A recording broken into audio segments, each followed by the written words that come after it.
북한 김여정 노동당 부부장은 이것은 한국 군부가 한 일이라며 한국군을 규탄하면서 동시에 재발 방지를 요구해왔다. 또한 김여정은 유엔 사무총장에게 이것을 언급하며 한국엔 왜 벙어리처럼 말을 못하냐 되받았습니다. 어째서 북한이 이렇게 한국에 긴장하는지, 이것은 대체 무엇인지 이제부터 알아보고자 합니다. 안녕하세요. 중국 무기 전문가로 일하고 있는 38살 장외입니다. 제가 주로 하는 일은 중국의 국방부에 소속되어 세계 각국의 군사 기술, 특히 신형 무기 체계에 대한 분석이에요. 무기라는 건 단순히 크고 강한 게 중요한 게 아니라 얼마나 효율적으로 작동하느냐, 전술적으로 얼마나 의미가 있느냐, 이런 것까지 고려해야 해서 참 복잡합니다. 저는 최근에 북한에 추락한 무인기 사건을 보면서 그동안 수많은 무기를 분석해왔음에도 큰 충격을 받았습니다. 얼마 전에 북한은 평양 형제상구역에서 한국군이 운용하는 드론과 같은 기종의 무인기 잔해를 수거했고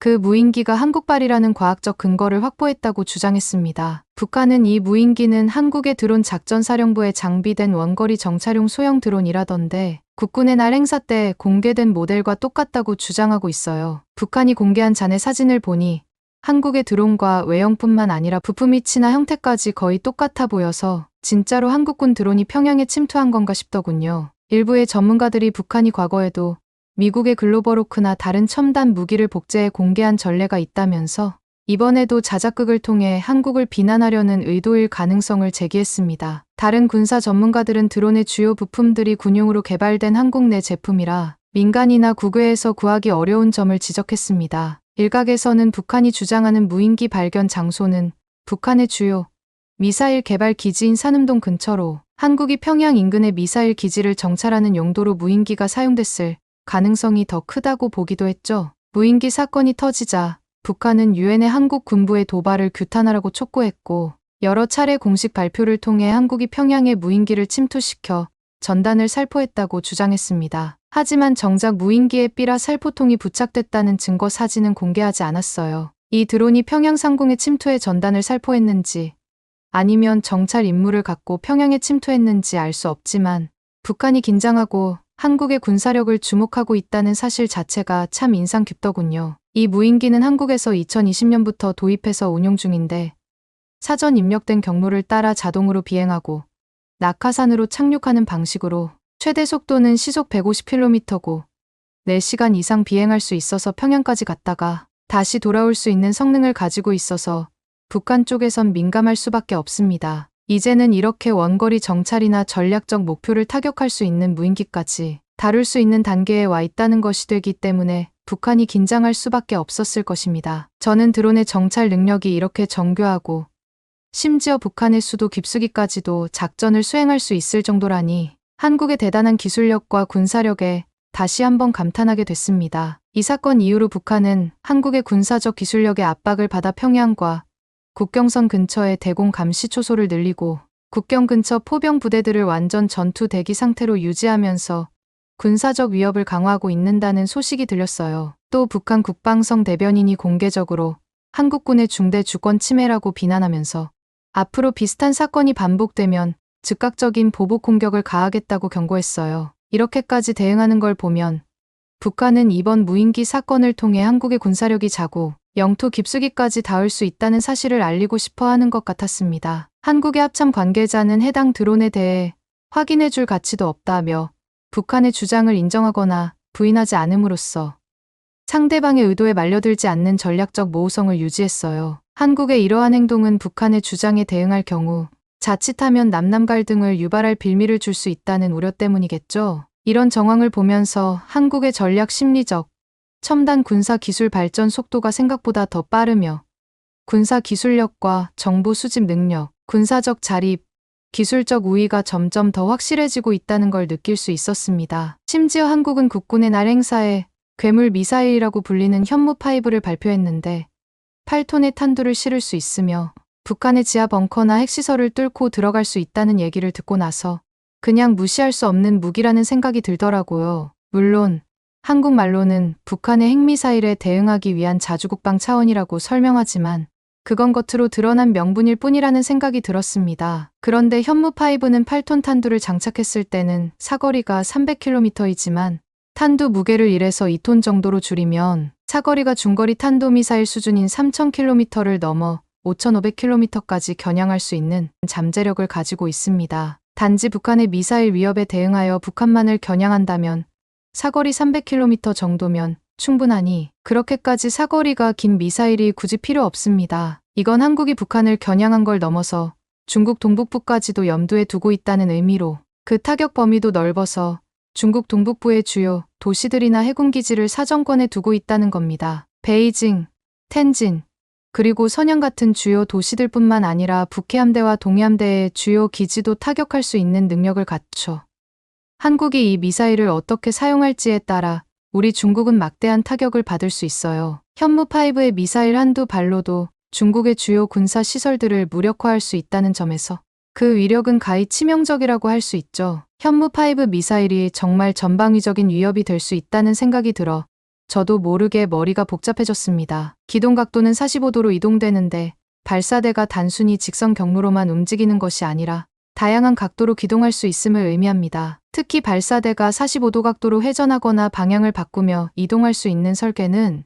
험난한 지형이나 좁은 공간에서도 기동할 수 있고 발사 준비를 숨기기 위한 전술적 기동으로 사용되어 미사일의 기동성과 생존 가능성을 높이고 적의 정찰을 피하거나 적의 탐지와 추적을 더 어렵게 만듭니다. 특히 현무5는 단순히 성능이 좋은 것뿐만 아니라 기술적인 면에서도 아주 앞서 있어 발사대의 콜드 론치 방식을 사용한 건 정말 대단하다고 생각했어요. 콜드 론치는 미사일을 발사할 때 연료가 아니라 가스를 이용해 미사일을 발사관 밖으로 밀어낸 뒤에 엔진이 점화되는 방식으로 발사할 때 발생하는 충격을 최소화해서 발사대를 보호할 수 있기 때문이죠. 미국이나 러시아 정도에서나 사용하는 기술인데 한국이 이걸 개발했다는 게 놀라웠어요. 현무5가 콜드론치와 같은 첨단 기술을 채택한 건 한국이 미사일 기술 개발에서 단순히 남의 것을 따라하는 게 아니라 자체적인 역량을 축적하고 있다는 걸 보여주는 거거든요. 그리고 사실 저는 한국이 미사일을 독자적으로 개발할 수 있다는 것을 믿지 않습니다. 현무5 같은 괴물 미사일을 한국이 독자적으로 개발하지 않고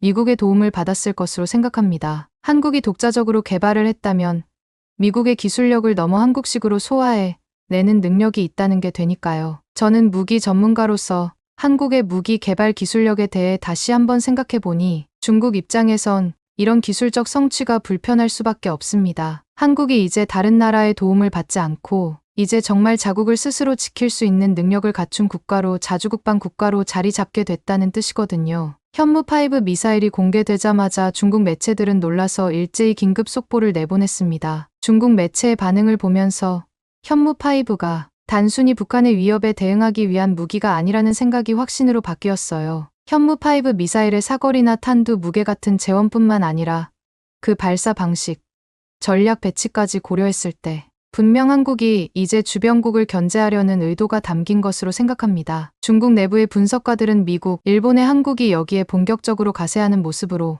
손을 잡아 중로를 견제하려는 움직임이 아니냐는 의문을 제기했어요. 미국이야 늘 중국을 견제해 온 데다 한국이 최근 들어 미국과의 군사적 협력을 강화하고 있어 중국 내의 불안 요소로 작용했습니다. 중국의 많은 전문가들은 현무5의 공개를 한국이 기존의 방어적인 군사 정책에서 벗어나 자주적으로 그것도 상당히 공격적인 형태로 전략적 위협 능력을 강화하려는 시도로 해석했고 저도 그 의견에 동의합니다. 그동안 한국은 경제적으로는 굉장히 성공한 나라로 알려져 있었지만 군사적으로도 이렇게 빠르게 성장할 줄은 몰랐어요. 경제, 기술, 그리고 이제는 군사력까지 한국은 정말 만만히 볼 나라가 아니구나 싶었습니다. 솔직히 중국은 그동안 동북아시아에서 독보적으로 안정적인 위치에 있었습니다. 미국이 아무리 동맹국들과 군사훈련을 한다고 해도 실제로 우리를 위협할 만한 국가는 많지 않았는데 이제는 상황이 달라졌어요. 한국이 현무5와 같은 고성능 미사일을 가지고 있다는 건 중국의 국가 안보와 직결된 중요한 문제이기 때문에 동북아 전략을 다시 짜야 할 필요가 생겼다는 뜻이죠. 저는 현무5가 앞으로 더 많이 배치되고 또 다른 첨단 무기들이 뒤따른다면 중국도 뭔가 대응책을 세워야 한다고 생각합니다. 중국은 단순히 경제력이나 인구수로만 강국이 되는 게 아니기 때문에 군사적 대응도 빠르게 해야 합니다. 한국이 이런 식으로 군사력을 키워가면 그 영향력은 당연히 중국뿐만 아니라 러시아까지 미칠 수밖에 없을 거예요. 저는 한국이 중국과 직접적인 군사 충돌을 원한다고 보진 않지만 중국의 역사가 증명하듯이 국방은 언제나 최악의 상황을 가정하고 대비해야 하는 법이니까요. 현무5의 미사일의 발사 중량이 36톤에 달하는데 이건 중국이 자랑하는 둥펑이 16보다 1.6배나 더 무겁고 미사일 길이도 16m의 직경이 1.6m나 되니 그 크기와 무게에서부터 이미 강력함이 느껴져 현무5를 더 깊이 분석할수록 그 위력이 얼마나 대단한지 실감하게 되더군요. 또 제가 분석한 자료에 따르면 현무5는 단순히 크고 무거운 것뿐만 아니라 타격, 정확성 중 정밀 타격 능력이 탁월해서 북한의 지하 벙커나 중국의 중요한 군사 기지를 공격할 수 있는 수준입니다. 현무5를 이야기하다 보면 예전에 미국이 이스라엘 헤즈볼라 수장의 은신처를 폭격했을 때 사용했던 무기 벙커 버스터가 생각납니다. 그런데 현무5는 그 벙커 버스터보다도 10배는 더 강력한 위력을 가졌다고 하니 북한의 김정은도 쉽게 도발할 수 없을 뿐만 아니라 주변국들도 신경 쓰일 수밖에 없는 무기입니다. 엄청난 관통력으로 지하 100m에 있는 목표물도 뚫고 들어갈 수 있어서 일반적인 지하 벙커는 아예 방어가 불가능하기 때문에 북한의 지하 군사 시설이나 핵 개발, 관련 시설 등 북한의 군사적 안정성을 크게 흔들 수 있는 요소가 될 거로 생각합니다. 북한의 김정은은 현무5가 미치는 심리적 압박감이 상당했는지 서울 작전지도를 펼쳐놓고 대남 위협 발언을 쏟아냈어요. 북한의 김정은은 한국의 경의선과 동해선 철도와 도로 폭파, 사실을 거론하면서 단지 물리적 폐쇄만의 의미가 아니라 서울과의 악연을 잘라버리고 동족 의식과 통일이라는 비현실적 인식을 깨끗이 털어버린 것으로 앞으로 철저한 적국인 한국으로부터 주권이 침해당할 때 물리력을 조건에 구애됨 없이 거침없이 사용할 것이라고 위협했습니다. 김정은이 긴장한 것을 보면 한국이 정말 본격적으로 전략적 억지력을 확보하기 위해 큰 노력을 기울였다는 게 느껴졌습니다. 한국은 미국이나 이스라엘에서나 볼 법한 수준의 기술을 자국 내에서 개발해 내고 있다는 사실로 이제 경제 발전뿐만 아니라 이제는 군사 기술에서도 세계 최상위권에 오르고 있다는 것을 보여줬어요. 여기서 중요한 건 이제 중국이 한국을 바라보는 시각도 달라졌기 때문에 현무5가 단순히 군사적 방어 수단을 넘어서서 외교적인 측면에서도 상당한 영향을 미친다는 겁니다. 단순히 경제적인 협력 파트너가 아니라 군사적 위협으로도 신경 써야 할 대상이 되었기 때문에 단순한 무기 체계의 발전이 아니라 한국의 국방 전략이 어떻게 변화하고 있는지를 보여주는 상징적인 사례라고 할 수 있습니다. 현무5의 등장은 결국 그냥 한국의 무기 개발 성공 정도로 끝날 일이 아니라 동북아 전체의 군사 균형을 흔들어 놓을 수 있는 사건이기 때문에 중국에도 크나큰 도전 과제입니다. 중국 내에서 미국이 필리핀과 일본에 중거리 미사일을 배치하려는 계획을 세우고 있다는 뉴스가 나오는 데다 한국의 현무5가 본격적으로 배치되면 새로운 군사적 균형이 형성될 가능성이 크기 때문에 중국 군사 전문가들 사이에선 긴장감이 돌기 시작했습니다. 한국이 일본과 함께 미국의 중거리 미사일 네트워크에 포함되면 중국 입장에서는 매우 난처한 상황이 될 거라는 우려가 큽니다. 사실 미국이 한국과 같은 동맹국들과 협력하는 건 오래된 일이지만 그 동맹국의 한국이 본격적으로 현무5를 가지고 네트워크에 포함되어 가세한다는 건 단순히 방어를 넘어선 전방위적 억지력을 가질 수 있다는 점이 문제입니다. 저도 분석가로서 다양한 무기들을 다뤄왔지만 이렇게 여러 방면에서 강력한 성능을 가진 미사일은 좀처럼 보기 드물어 현무5는 단순히 국지적 방어 무기가 아니라 전략적 공격 자산으로 활용될 가능성이 높습니다. 미국이 중국을 저지하기 위해 아시아 지역에서 군사적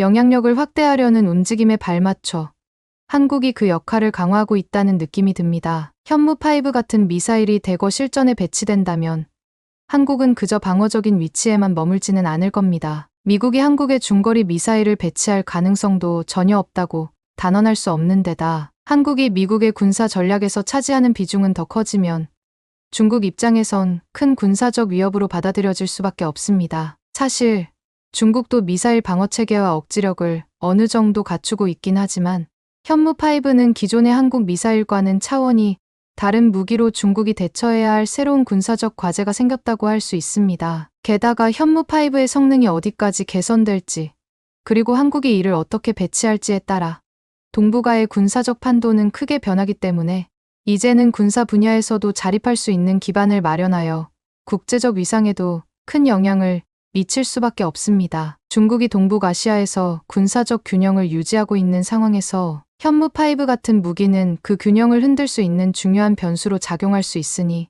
한국은 이 미사일을 개발하면서 분명히 주변국, 특히 중국과 러시아를 의식했을 겁니다. 한국이 자신의 군사적 독립을 추구하는 모습은 국제사회에서도 긍정적으로 평가될 수 있지만 동시에 주변 국가들의 군비 경쟁을 가속할 우려도 있죠. 이제 한국은 미국의 군사적 보호 아래에서만 머무는 게 아니라 스스로 방어 능력을 갖추면서 동맹국의 역할을 강화하고 있거든요. 한국이 이런 현무5 같은 미사일을 보유하게 되면 미국 역시 한국과의 군사적 협력을 더 강화할 이유가 생겨서 한미동맹이 더욱 공고해질 수밖에 없는 구조가 만들어지는 셈이죠.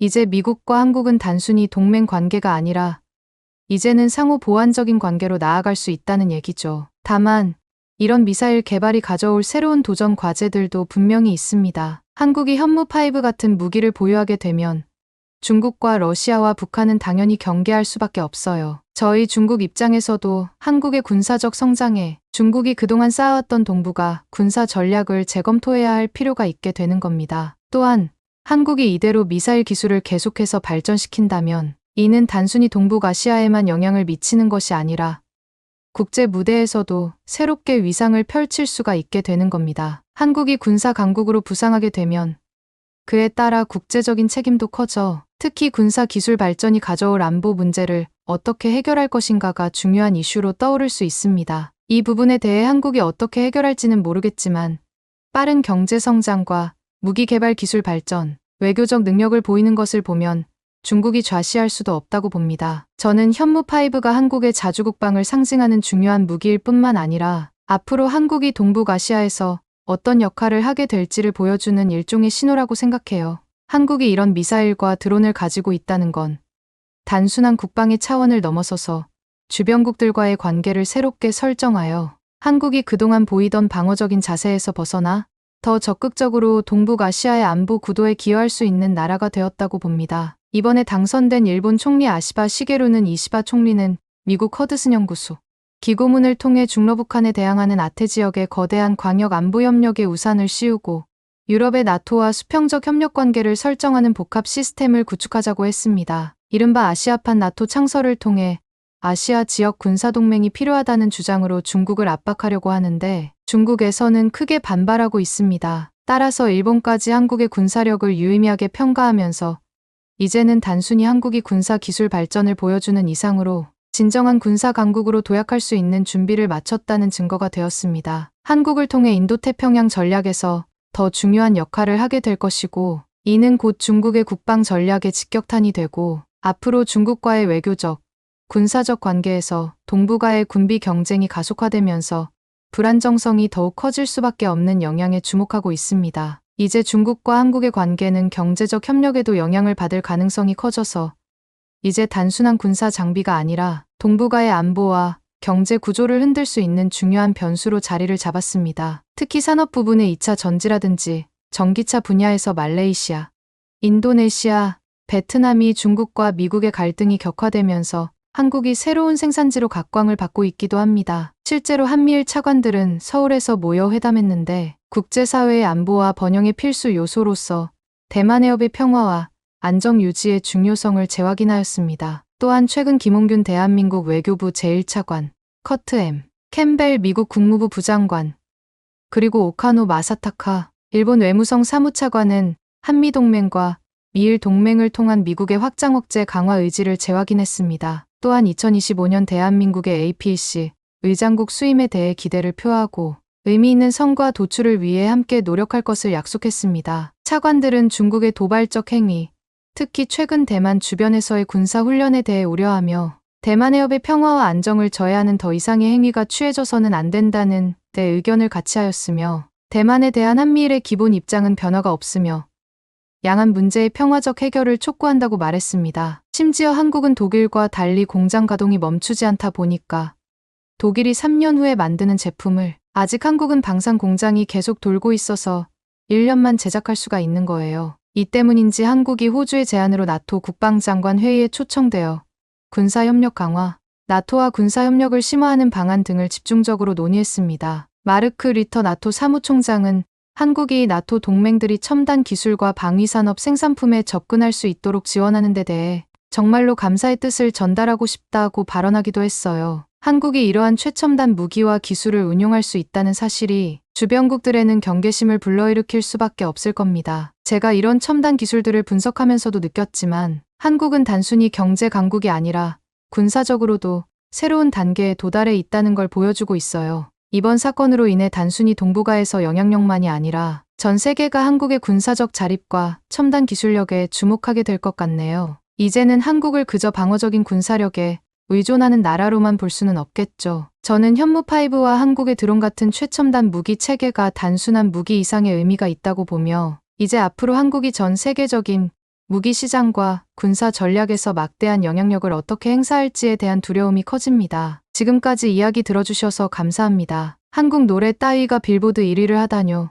전부 조작이라고요. 미국의 최대 음원 회사의 사무실 안. 한 여자 직원이 난데없이 동료를 향해 소리를 지릅니다. 하지만 동료들이 그녀의 말에 시큰둥하게 반응하자 화가 머리끝까지 나서는 직접 차트 관리자 권한으로 블랙핑크 로제의 신곡 아파트를 순위 맨 밑바닥까지 내려버리려고 하는데요. 이 여자 도대체 왜 이렇게 히스테리를 부리고 있는 걸까요? 한번 알아봐야겠습니다. 안녕하세요. 저는 미국 최대 음원 회사에서 일하고 있는 제시카입니다. 요즘 세계 음악 시장에서 K-팝의 인기가 무척 뜨거운데요. 제가 음악 업계에서 일해온 10년의 시간 동안 미국의 팝에서 K-팝으로 대중적인 인기가 넘어가는 모습을 매우 가까이서 지켜보았지만요. 사실대로 말하자면 저는 음악 업계에서 일하는 동안 K-팝을 단 한 번도 제대로 인정한 적이 없습니다. 제 생각에 K-팝이라는 장르는 말 그대로 철 지난 팝송을 따라하는 아류 음악에 불과했기 때문이에요. 곡들마다 장르는 뒤죽박죽이고 누가 들어보아도 기계로 찍어낸 듯한 공산품 같은 느낌이 강하잖아요.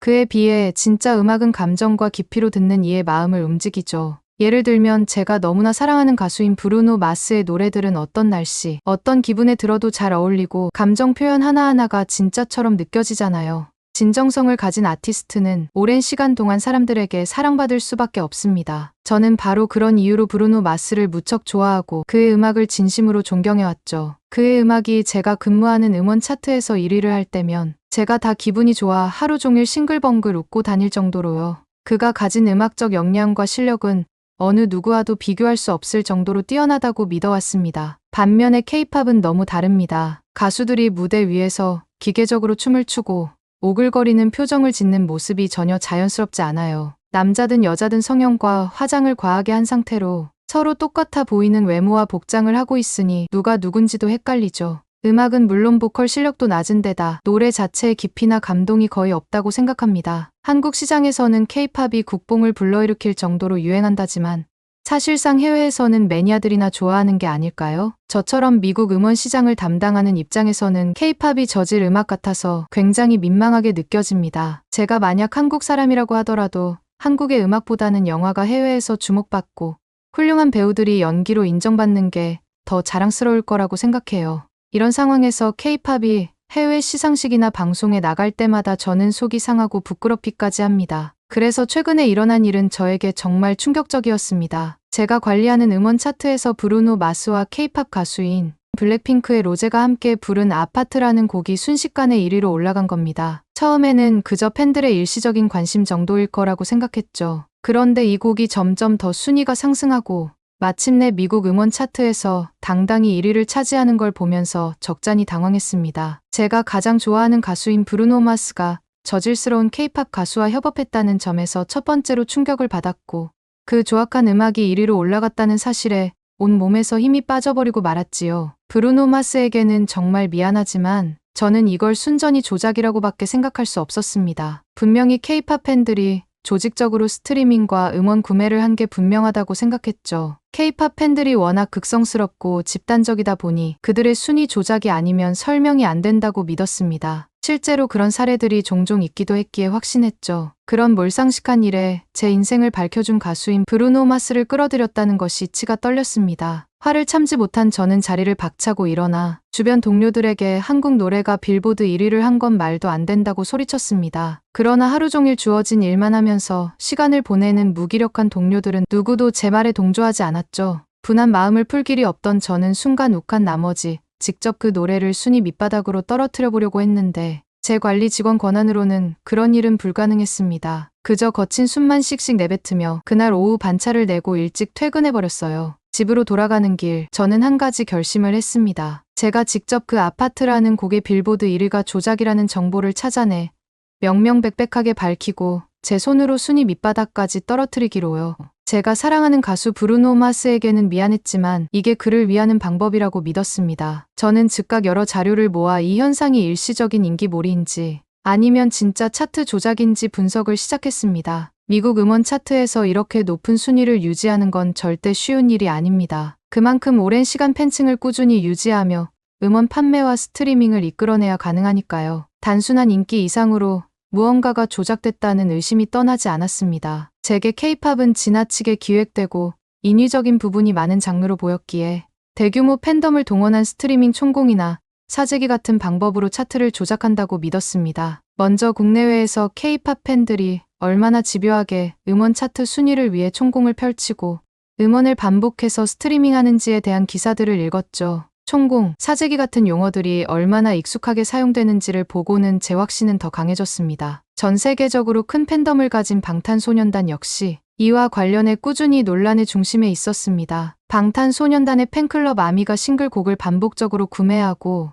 스트리밍과 차트 순위를 목표로 총공을 펼친다는 소식은 제게 K-팝이 얼마나 조작된 형태로 차트에 영향을 미치는지를 단적으로 보여주는 듯했습니다. 제게 있어서 이런 방식은 너무나 편법적이고 심지어 비윤리적으로 보였어요. 이런 방법으로 차트에서 1위를 차지한다는 것이 정상적인 상황은 아니라고 생각했으니까요. 저는 방탄소년단, 블랙핑크를 비롯한 다양한 K-팝 그룹의 순위 조작을 의심하며 이에 관련된 자료들을 더 많이 찾아 정리하기 시작했습니다. 검색을 하다 보니 외신에서도 종종 K-팝 팬덤이 차트에 미치는 영향력에 대해 문제 삼은 내용들이 많았습니다. 팬들이 돈을 모아 음원을 대량으로 구매하고 스트리밍 횟수를 늘려주는 조직적인 방식이 전형적인 예라고 여겨졌죠. 그리고 저는 이 정보들을 보며 블랙핑크의 로제가 참여한 아파트 역시 그저 그런 식으로 차트를 점령했을 거라는 생각을 굳혔습니다. 그렇게 나름의 증거들을 모으며 조사를 이어가던 어느 날 방탄소년단의 리더 RM이 빌보드와의 인터뷰에서 차트 조작 논란에 대해 언급한 기사를 우연히 보게 되었습니다. 인터뷰에서 RM은 팬들이 음원 구매와 다운로드를 통해 1위를 만들었다고 해서 그것이 비난받을 일은 아니라고 반박했습니다. 그리고 차트의 규칙을 바꾸거나 스트리밍에 더 비중을 두는 것은 빌보드의 역할이라며 그들이 불만이 있다면 자신이나 팬들을 비난할 것이 아니라 차트 시스템 자체를 재조정해야 할 문제라고 지적했습니다. RM은 우리가 보이밴드라는 이유로 또 K-팝 그룹이라는 이유로 쉽게 공격받는 표적이 되는 것 같다며 불편한 심경을 솔직하게 드러냈죠. 그 말을 들었을 때 저는 갑자기 뒤통수를 얻어맞는 것처럼 머리가 멍해졌습니다. 처음으로 제 생각이 너무 편향적이었을지도 모른다는 의심이 들었기 때문인데요. 제게 K-팝은 오직 차트 순위만을 위해 조작되고 팬들이 만들어낸 과잉 인기라고만 여겨졌습니다. 그러나 RM의 말처럼 그들이 규칙을 어긴 것이 아니라 정해진 룰 안에서 그들의 방식으로 최선을 다해 차트를 기록하고 있는 거라면 이 또한 하나의 노력과 전략으로 볼 수 있지 않을까 하는 새로운 생각이 싹트기 시작한 것이죠. 팬들이 자신의 돈과 시간을 들여가며 음악을 구매하고 스트리밍을 지속하는 행위가 과연 비난받아야 할 일인지에 대해 고민하게 되었습니다. 애초에 제가 일하는 음원 회사 역시 노래를 부르는 가수와 그의 팬들을 연결해 수익성을 실현하는 곳이었으니까요. 더 차분히 생각해보니 제가 사랑하는 가수인 브루노 마스의 음원을 반복해서 듣고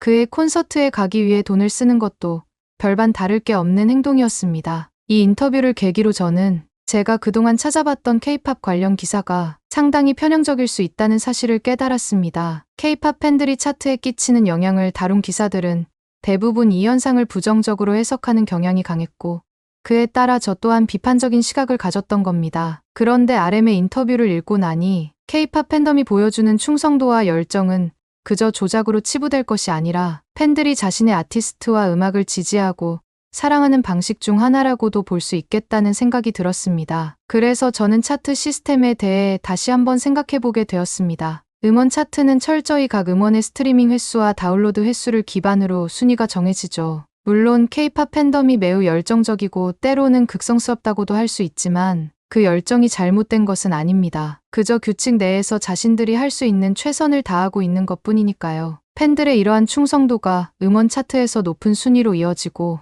이를 통해 아티스트가 인정받을 수 있다면 그 자체로도 충분히 존중받아야 할 하나의 문화라는 생각이 들었습니다. 그리고 또 하나 제 고정관념이 부서진 계기는 아파트라는 곡에 관한 분석을 진행하는 과정에서 발생했는데요. 그 곡이 내고 있는 성과가 단순히 조작이라고 단정 짓기 어려운 결과로 나타나고 있었기 때문이었습니다. 노래가 가진 매력 자체가 꽤 크다는 여론이 탄탄하게 형성되어 있는 데다가 아파트라는 곡을 찾는 다양한 사람들의 반응이 정말 진심이 담겨 있었거든요. 저는 곡 자체에는 그다지 관심이 없었기에 직접 듣기는커녕 그저 통계와 자료만 분석하며 무시하려고 했습니다. 그런데 시간이 지날수록 이 곡에 대한 호평이 쏟아졌고 심지어 저와 함께 일하는 동료들조차 이 곡에 대해 이야기하는 걸 보면서 잠시나마 호기심이 생기기 시작했습니다. 평소 K-팝을 좋아하지 않던 사람들까지도 이 노래를 언급하니 과연 무엇이 이렇게 사람들의 마음을 사로잡았는지 궁금해진 거죠. 솔직히 제게는 아직도 K-팝이라는 이름이 불편합니다. 하지만 이 일이 계기가 되어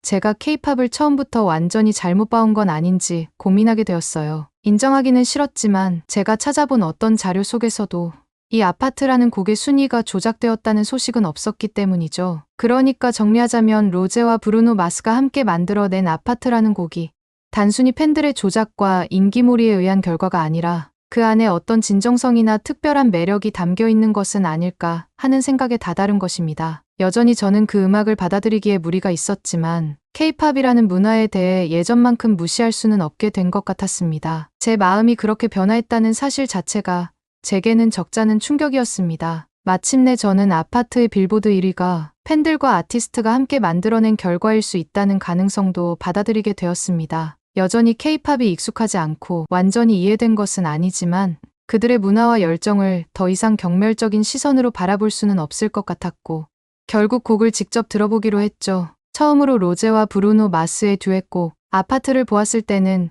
그냥 또 하나의 기획성 콜라보레이션이라고 생각했습니다. 브루노 마스는 K-팝 인기 가수 로제의 인기에 힘입어 한국에서 인지도를 더 확장하고 로제는 팝스타 브루노 마스를 통해 미국에서의 인기를 굳히겠다는 전략이 너무나 투명하게 들여다보였습니다. 다분히 계산적인 협업일 거라는 선입견을 가진 채 저는 플레이 버튼을 눌렀습니다. 그리고 곧장 들려오는 첫 소절에 깜짝 놀라고 말았죠. 머릿속에 바로 각인될 정도로 중독적인 멜로디와 로제와 브루노 마스의 보컬이 자연스럽게 어우러지며 전해지는 신나고 펑키한 분위기가 생각보다 훨씬 진실되게 느껴졌거든요. 처음에는 아무 생각 없이 듣다가 곡에 점점 빠져들게 되었습니다. 그리고 몇 번이고 반복해서 듣다 보니 이 곡이 가진 특별함을 조금씩 이해하게 됐습니다. 로제의 중독성 있는 보컬과 브루노 마스의 거칠면서도 깊이 있는 목소리가 서로의 매력을 더욱 돋보이게 하면서 노래 전체에 일종의 생명력을 불어넣더군요. 그 순간 제 안의 편견이 서서히 사라지며 그저 이 음악을 즐기게 되었습니다. 제가 그렇게 빠르게 음악에 빠져든 것도 오랜만이었기에 스스로도 놀라울 정도였죠. 아파트라는 곡에 대한 여러 평가들 중에는 리듬이나 멜로디가 마음에 든다는 이야기도 많았는데요. 막상 제가 들어보니 이 노래가 단순히 신나는 리듬 이상의 의미가 담겨 있더라고요. 이 곡의 제목인 아파트는 실제로 한국 술자리에서 하는 아파트 게임에서 착안한 것이었죠. 로제와 브루노 마스가 이 게임을 하면서 이 노래에 대한 영감을 얻었다고 합니다. 로제가 분명 미국 시장만을 타겟팅해서 노래를 만들었을 거라고 생각했는데 한국만의 문화를 첨가한 게 정말 신선했습니다. 더 찾아보니 아파트 게임이란 건 아주 간단하지만 게임을 하면서 모두가 자연스럽게 한데 모이는 분위기가 만들어지는 매력이 있는 것 같았죠. 아파트를 외치며 원중앙에 손을 모으고 숫자를 부르며 게임을 이어가는 과정이 무척 유쾌하게 느껴졌어요. 그 외의 가사에서도 한국적 요소가 굉장히 많이 담겨 있어서 이 곡이 단순한 팝송이 아니라 한국 문화에서 영감을 받아 탄생한 노래라는 점이 새삼 흥미롭게 다가왔습니다. 특히 노래의 첫 부분에 채영이가 좋아하는 랜덤 게임이라는 가사가 나오는데 채영이 로제의 한국 이름이라는 것도 새롭게 알게 되었어요. 또 브루노가 노래 중간에 태극기를 흔들면서 건배라는 한국말을 외치는 장면도 꽤 인상적이었고요. 그 장면을 보고 이 노래가 단순히 재미있는 가사나 흥겨운 비트 이상의 의미를 가진 작품이라는 생각이 들었습니다. 한국적인 놀이와 표현들이 외국 팝 아티스트의 노래에 이렇게 자연스럽게 녹아들 수 있다는 점에서 놀랐고 나아가 이런 요소들이 다른 문화권에서도 공감을 얻어가고 있다는 점이 무척 흥미로웠습니다. 하지만 제가 이 곡을 진정으로 이해하게 된 것은 브루노 마스가 로제와의 협업에 대해 이야기하는 영상을 우연히 보게 된 후였습니다. 영상에서 브루노는 이 곡이 단순한 비즈니스 협업이 아니라 서로에 대한 깊은 우정을 바탕으로 만들어진 것이라고 말하더군요. 그는 로제와의 작업이 얼마나 즐거웠는지에 대해 진심 어린 감정을 숨기지 않았습니다. 이 곡은 두 사람이 음악으로 쌓아온 우정의 결과물이라며 음악을 통해 연결되는 진정성 있는 순간을 경험했다고 이야기하는 브루노의 말에 제가 품고 있던 의심은 완전히 사라졌습니다. 브루노는 그들의 협업을 그저 음반 성적을 위한 프로젝트가 아니라 두 사람이 가지고 있는 순수한 열정과 영감을 나누는 과정이었다고 말했습니다. 그는 로제와 함께 작업하는 동안 서로에게서 많은 영감을 받았으며 그들의 우정이 음악을 더 풍성하게 만들었다고 하더군요. 덕분에 한국의 음악 방송에서 아파트가 1위를 했고 브루노는 한국 팬 여러분 너무 감사합니다. 아침 내내 울었어요라는 한국어 메시지를 남기기도 했는데 이 진심 어린 제스처에서 브루노가 얼마나 한국 팬들과 로제에 대한 애정을 가지고 있는지가 느껴졌습니다. 브루노와 로제는 서로를 자랑스럽다며 서로의 존재를 지지하고 존중하는 모습도 보여주었죠. 그들의 이야기를 알게 된 후 저는 다시 아파트를 들어보았습니다. 이번엔 마치 두 사람이 서로의 목소리를 통해 소통하는 듯한 감정이 훨씬 더 선명하게 다가왔습니다. 그들의 우정과 신뢰가 노래의 가사와 멜로디에 고스란히 녹아있는 듯 느껴졌죠. 가볍게 넘겨들었던 가사 하나하나가 두 사람이 서로를 이해하고 존중하는 마음에서 비롯된 것이라는 걸 생각하니 곡이 훨씬 깊이 있게 다가왔습니다. 그들은 각자의 개성이 강한 아티스트이지만 서로를 이해하고 함께 창작하는 과정을 통해 하나의 멋진 음악을 만들어낸 겁니다. 그리고 이 곡을 통해 저도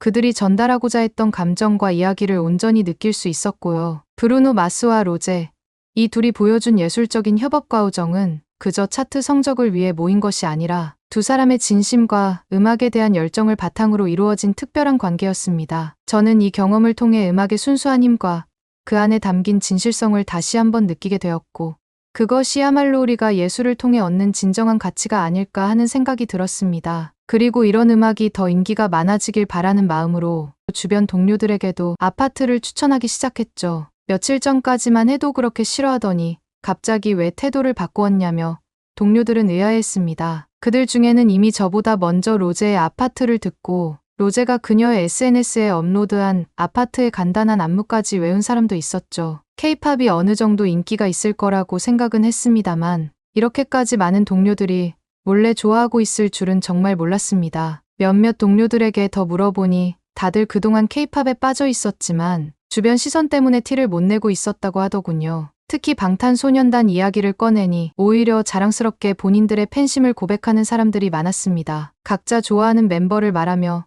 서로의 취향을 맞추는 모습이 굉장히 흥미로웠습니다. 말레이시아에서 온 동료가 말해줬는데 거기서는 K-팝 노래가 틀어지면 즉석에서 사람들이 모여 춤을 추는 게 흔한 일이랍니다. 그녀는 대학 때 BTS나 블랙핑크 노래가 흘러나오면 친구들하고 단체로 춤을 췄다고 했어요. 그리고 독일에 있는 친구들도 마찬가지로 K-팝을 즐긴다고 하더군요. 그쪽에서도 K-팝 커뮤니티가 꽤 활성화돼 있어서 팬들이 정기적으로 모임을 가지며 노래에 맞춰 안무를 연습하는 문화가 있다고 했습니다. 그리고 싱가포르에서는 K-팝을 좋아하는 사람들을 위한 거대한 페스티벌까지 열린다고 합니다. 평소에는 티를 안 내다가도 그 페스티벌이 열리면 다들 열정적으로 참여한다고 해요. 제가 잘 믿지 못하자 동료들은 실제로 그곳의 페스티벌에 참석해 찍은 영상을 보여주었는데 수많은 팬들이 일사불란하게 K-팝 안무를 추는 장면이 정말 인상적이었어요. 저는 블랙핑크와 BTS를 포함해 다양한 K-팝 노래들을 들어보게 되었는데 듣다 보니 어느새 익숙해져서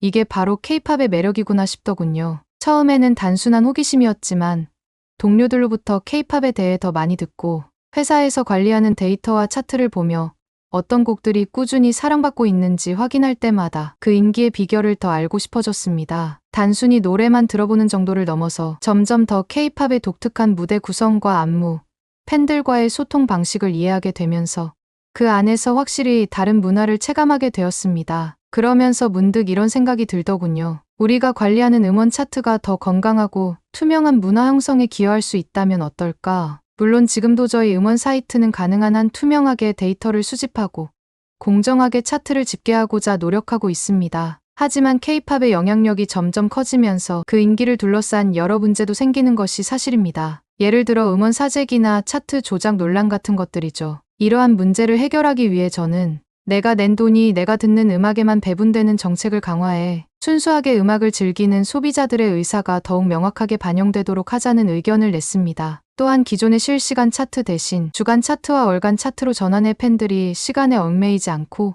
음악을 즐길 수 있는 환경을 만들려는 계획도 세우고 있습니다. 이 과정에서 라디오와 TV 데이터뿐 아니라 유튜브와 같은 플랫폼의 재생수까지 반영하여 더욱 넓은 차원의 공정한 음악 평가가 이루어지도록 할 계획입니다. 이렇게 되면 특정 아티스트의 팬들뿐 아니라 발라드, 힙합, 인디 등 다양한 장르의 음악 팬들도 자신들이 좋아하는 음악이 차트에 반영되는 과정을 더 투명하게 느낄 수 있을 테니까요.